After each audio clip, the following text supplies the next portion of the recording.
Di sini siaran luar negeri All India Radio, seksi bahasa Indonesia media sosial. Pertama-tama kami sampaikan warta berita. Warta berita disampaikan Kishore Das. Perdana Menteri Narendra Modi meluncurkan kampanye vaksinasi COVID-19 terbesar di dunia. Perdana Menteri Narendra Modi hari ini mengatakan kampanye vaksinasi COVID-19 India didasarkan pada prinsip-prinsip yang sangat manusiawi dan mereka yang terpapar risiko maksimum mendapat prioritas. Meluncurkan program vaksinasi COVID-19 terbesar di dunia melalui konferensi video, Narendra Modi menekankan bahawa jenis kampanye vaksinasi berskala besar ini belum pernah dijalankan dalam sejarah. Dia menunjukkan bahawa India memvaksinasi 30 juta orang dalam fase pertama vaksinasi. Narendra Modi menambahkan bahawa pada tahap kedua, 300 juta orang akan divaksinasi. Dia mengatakan hanya ada 3 negara di dunia dengan populasi lebih dari 300 juta, yaitu India, China dan Amerika Serikat. Perdana Menteri memuji para ilmuwan yang telah terlibat dalam pembuatan vaksin melawan corona selama beberapa bulan terakhir. Ia bangga dengan bagaimana 2 vaksin Make in India disiapkan dalam waktu sesingkat itu. Narendra Modi mengatakan vaksin India jauh lebih murah daripada vaksin asing tetapi sama baiknya. Perdana Menteri mengatakan para ilmuwan menyetujui 2 vaksin buatan India setelah yakin akan efeknya dan meminta orang-orang agar tidak menyebarluaskan rumor dan propaganda. Dia mengatakan seluruh dunia saat ini menerima cara India menangani pandemi. Dia mengatakan India juga memberikan contoh di depan dunia bagaimana pemerintah pusat dan negara bahagian, badan lokal, pemerintah dan lembaga sosial dapat bekerja lebih baik dengan bersatu. Modi mengatakan India adalah salah satu negara pertama di dunia yang mulai menyaring penumpang di bandaranya. 17 Januari tahun 2020 adalah tanggal ketika India merilis penasihat pertamanya. Perdana Menteri berpidato di Startup India International Summit Prarambh malam ini.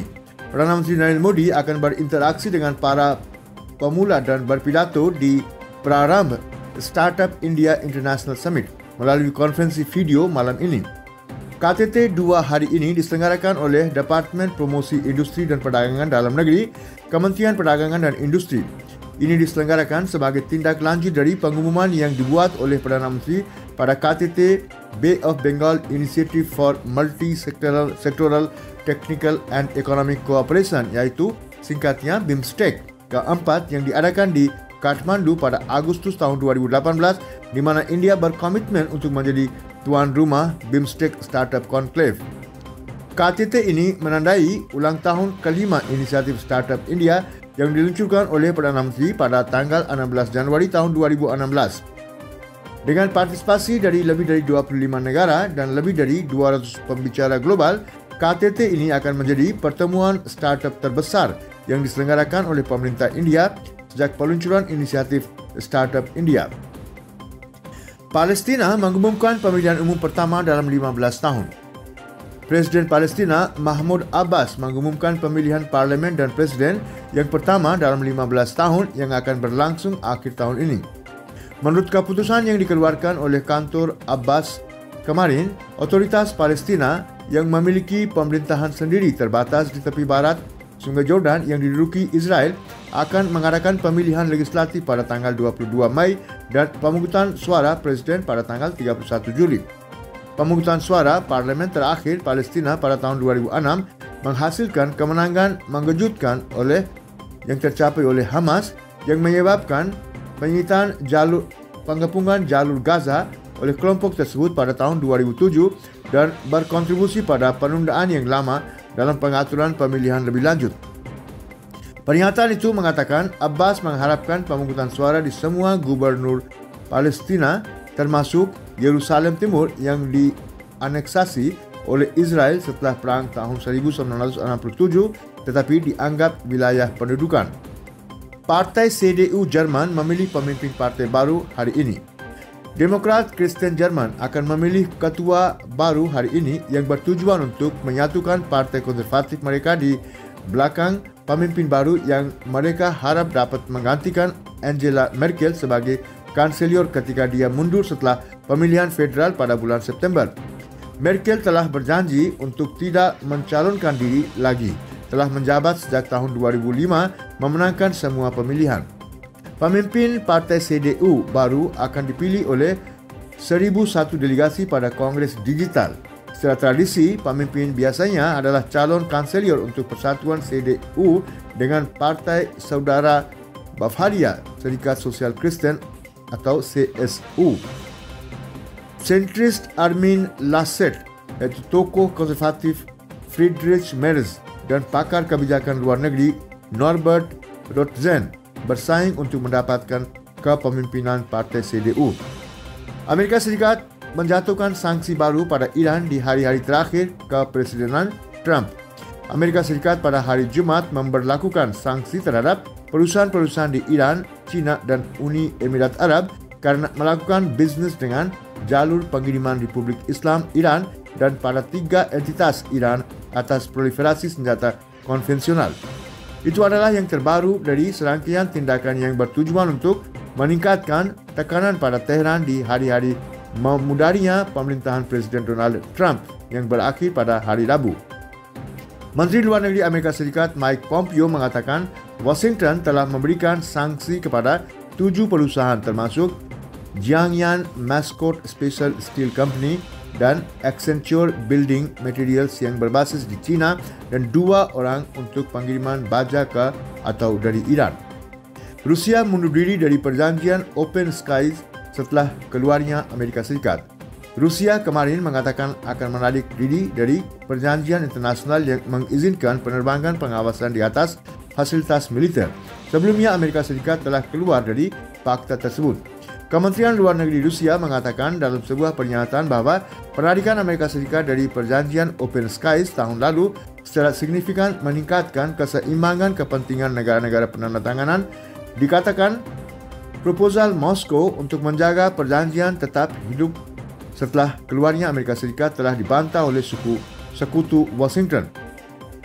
Parlemen Rusia yang meratifikasi perjanjian itu pada tahun 2001 sekarang harus memberikan suara untuk meninggalkannya.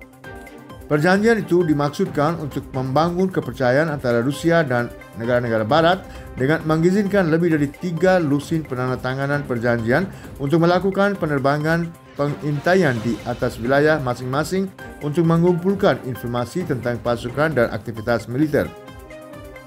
Pemilihan umum Uganda tahun 2021, Museveni memimpin atas saingannya Bobi Wine. Presiden Uganda lama, Yoweri Museveni telah memastikan keunggulan yang jelas dalam pemilihan presiden setelah pemungutan suara hari Kamis. Hasil awal menunjukkan begitu. Komisi Pemilihan Negara itu telah menepis tuduhan kecurangan yang dilakukan oleh kandidat oposisi Bobi Wine, yaitu mantan bintang pop. Tetapi pengawas pemilihan umum mengatakan kepercayaan pada penghitungan telah rusak oleh pemadaman internet yang selama 3 hari. Hasil akhir diharapkan dapat dikonfirmasi hari ini. Politisi pihak oposisi juga menuduh pemerintah melakukan pelecehan. Presiden Museveni yang telah berkuasa selama 35 tahun mengharapkan masa jabatan ke-6. Perdana Menteri Belanda Rutte dan pemerintahannya mengundurkan diri karena skandal kesejahteraan anak. Perdana Menteri Belanda Mark Rutte telah mengumumkan pengunduran diri dari pemerintahannya menerima tanggungjawab selama bertahun-tahun atas salah urus subsidi pengasuhan anak yang secara salah membuat ribuan keluarga mengalami kehancuran finansial. Pengunduran diri tersebut menyusul penyelidikan parlemen bulan lalu yang menemukan bahwa birokrat di layanan pajak telah salah menuduh ribuan keluarga atas penipuan berkesejahteraan anak dan disuruh membayar uang kembali. Rutte yang mengkepalai Partai Rakyat Liberal untuk Kebebasan dan Demokrasi mengatakan bahwa dia telah menyerahkan pengunduran dirinya kepada Raja Willem Alexander. Rutte mengatakan kepada wartawan kemarin bahwa supremasi hukum harus melindungi warganya dari pemerintah yang sangat kuat dan di sini itu sangat salah. Kabinet akan tetap berada dalam kapasitas pengurus untuk mengelola krisis virus corona untuk saat ini dengan pemilihan yang sudah dijadualkan pada tanggal 17 Maret. Gempa bumi di Indonesia menewaskan sedikitnya 42 orang dan melukai ratusan orang lainnya. Gempa bumi dahsyat menewaskan sedikitnya 42 orang dan melukai ratusan orang lainnya di Pulau Sulawesi, Indonesia kemarin, membuat beberapa orang terperangkap di bawah puing-puing dan melepaskan puluhan gempa susulan. Pihak berwenang memperingatkan akan ada lebih banyak gempa yang dapat memicu tsunami. Gempa bumi sebagian besar terjadi di Mamuju dan sisanya di kabupaten tetangga Majene.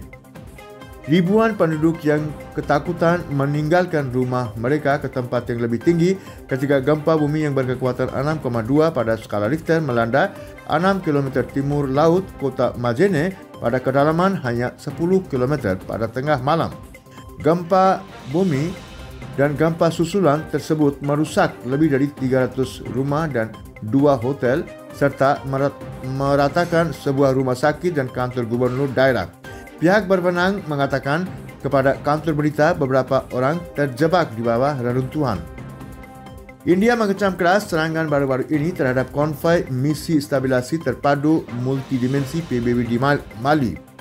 India mengutuk keras serangan baru-baru ini terhadap konvoi misi stabilisasi terpadu multidimensi PBB di Mali pada tanggal 13 Januari di wilayah Timbuktu yang menewaskan 4 penjaga perdamaian dari Pantai Gading. India telah menyampaikan belasungkawa yang terdalam kepada keluarga penjaga perdamaian serta masyarakat dan pemerintah Pantai Gading. Kementerian Luar Negeri mengatakan India berharap agar semua penjaga perdamaian lainnya yang terluka segera menjadi sembuh. India dan Jepang menandatangani MOU untuk meningkatkan kerjasama di bidang teknologi informasi dan komunikasi. India dan Jepang menandatangani nota kesepahaman untuk meningkatkan kerjasama di bidang teknologi informasi dan komunikasi kemarin. MOU tersebut ditandatangani oleh Menteri Komunikasi Elektronika dan Teknologi Informasi India Ravi Shankar Prasad dan Menteri Dalam Negeri dan Komunikasi Jepang Takeda Ryota. Itu dipertukarkan melalui konferensi video. Departemen Telekomunikasi dan Kementerian Komunikasi Jepang akan meningkatkan kerjasama di bidang teknologi 5G, keamanan telekomunikasi, sistem kabel serat optik, bawah laut hingga pulau-pulau di India. Perjanjian tersebut akan membantu dalam manajemen spektrum kota pintar, platform dataran tinggi untuk broadband di area yang tidak terhubung, manajemen bencana dan keselamatan publik. India dan Nepal membahas beberapa bidang kerjasama termasuk masalah konektivitas, ekonomi dan keamanan. Pertemuan ke-6 dari Komisi Bersama Nilai India-Nepal diketuai bersama oleh Menteri Luar Negeri Dr. S. Jaishankar dan Menteri Luar Negeri Nepal Pradeep Kumar Gyawali di New Delhi kemarin. Kedua belah pihak membahas beberapa bidang kerjasama termasuk di bidang konektivitas, ekonomi dan perdagangan, ketenaga listrikan, minyak dan gas, sumber daya air, politik dan keamanan. Kerjasama erat antara kedua belah pihak dalam memerangi pandemi COVID-19 di wilayah tersebut dicatat. Nepal mengucapkan selamat kepada India atas keberhasilan luar biasa dalam produksi vaksin Covishield dan Covaxin di India dan meminta penyediaan vaksin lebih awal ke Nepal. Memperhatikan tonggak pencapaian yang dicapai oleh pipa produk minyak Motihari Amlekganj, kedua belah pihak membahas perluasan pipa ke Chitwan dan pembangunan pipa baru di sisi timur yang menghubungkan Siliguri ke Jhapa di Nepal. Kedua belah pihak menyambut baik penyelesaian pekerjaan jalur kereta penumpang pertama antara India dan Nepal dari Jayanagar ke Kurtha melalui Janakpur. Proyek konektivitas rel lintas batas lainnya termasuk kemungkinan jalur rel kereta api antara Raksaul dan Kathmandu juga dibahas. Komisi bersama menekankan perlunya memfasilitasi pergerakan dan gerak-gerik orang-orang dan barang-barang lintas batas. Tercatat bahwa pos pemeriksaan terpadu yang baru diresmikan di Birganj dan Biratnagar telah membantu kelancaran gerak-gerik orang-orang dan perdagangan antara kedua negara. Sekian saudara pendengar warta berita dari siaran luar negeri All India Radio Seksi Bahasa Indonesia Media Sosial.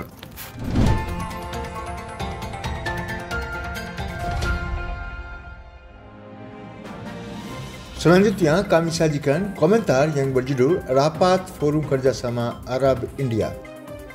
Pertemuan pejabat senior ketiga Forum Kerjasama Arab-India berlangsung melalui konferensi video. Pertemuan tersebut dipimpin bersama oleh Sanjay Bhattacharya, iaitu Sekretaris Konsuler Pasport dan Visa dan Urusan India Rantau di Kementerian Luar Negeri, dan Duta Besar Muhammad Abu Al-Khair, iaitu Asisten Menteri Luar Negeri dan Wakil Tetap Mesir untuk Liga Negara-Negara Arab bersama partisipasi pejabat senior dari negara-negara Arab dan India serta Sekretariat Jenderal Liga Arab. Para pejabat senior mengingat kembali hubungan bersejarah dan peradaban yang ada antara dunia Arab dan India dan menggarisbawahi kontribusi hubungan komersial dan budaya untuk mengikat kedua belah pihak. Mereka memuji fondasi yang kuat, potensi besar dan prospek luas untuk kerjasama Arab-India dan peranan yang dapat dimainkan forum untuk memajukan hubungan Arab-India menuju cakrawala yang luas. Para pejabat senior membahas masalah-masalah yang menjadi perhatian bersama baik di tingkat regional maupun internasional, menekankan betapa pentingnya penguatan kerjasama dan mekanisme koordinasi antara kedua belah pihak dengan cara yang melayani kepentingan bersama dan menjaga perdamaian dan keamanan regional maupun internasional. Dalam hal ini, mereka menegaskan kembali perlunya solusi politik untuk masalah dan krisis regional di Timur Tengah sesuai dengan resolusi legitimasi internasional yang relevan dan perjanjian dan referensi yang relevan, khususnya masalah Palestina, krisis di Suria, Libya dan Yaman, dan menggarisbawahi perlunya kerjasama dalam memerangi terorisme dan menjamin kebebasan navigasi dan keamanan maritim sesuai dengan prinsip hukum internasional.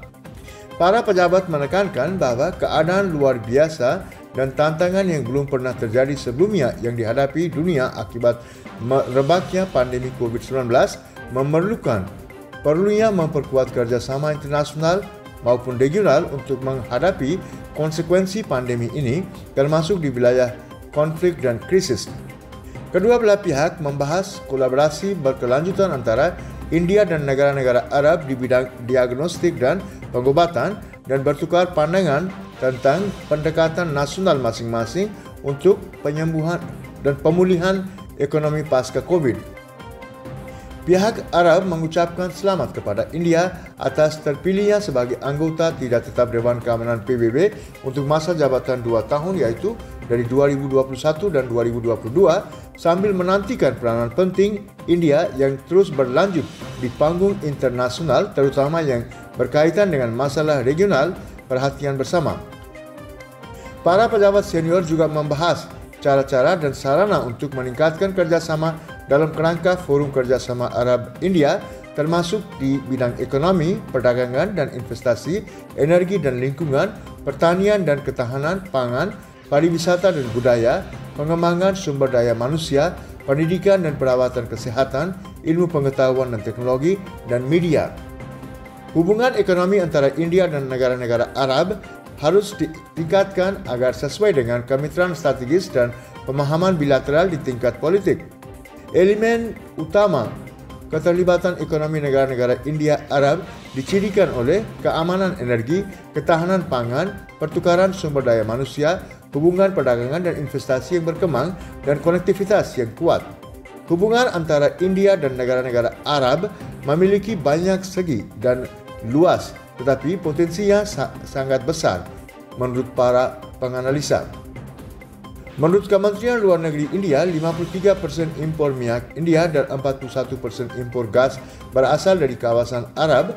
India memiliki saham di blok minyak di Iraq, Suria, Libya, UEA, Yaman dan Sudan Selatan. Sifat kemitraan telah berkembang dari sekedar ikatan hidrokarbon antara pembeli dan penjual menjadi partisipasi dalam proyek hulu dan hilir, usaha patungan dalam kilang dan pembangunan cadangan minyak strategis. Dengan India dan kawasan Arab terlibat dalam reformasi dan perubahan transformasional dalam ekonomi, pemahaman politik yang kuat dan niat baik antara masyarakat memberikan potensi yang luar biasa untuk membawa keterlibatan ekonomi ke tingkat yang lebih tinggi. Kedua belah pihak menyepakati penjadwalan awal kegiatan bersama forum termasuk sesi ketiga Festival Budaya Arab India, Simposium Kerjasama Arab India di bidang energi, Konferensi Presiden Universitas Arab India ke-1, kedua Simposium Kerjasama Arab India di bidang media, dan sesi ke-6 Konferensi Kemitraan Arab India. Pertemuan tingkat menteri kedua Forum Kerjasama Arab India kemungkinan segera berlangsung di India pada tanggal yang disepakati bersama. Sekian saudara pendengar komentar dari siaran luar negeri All India Radio Media Sosial.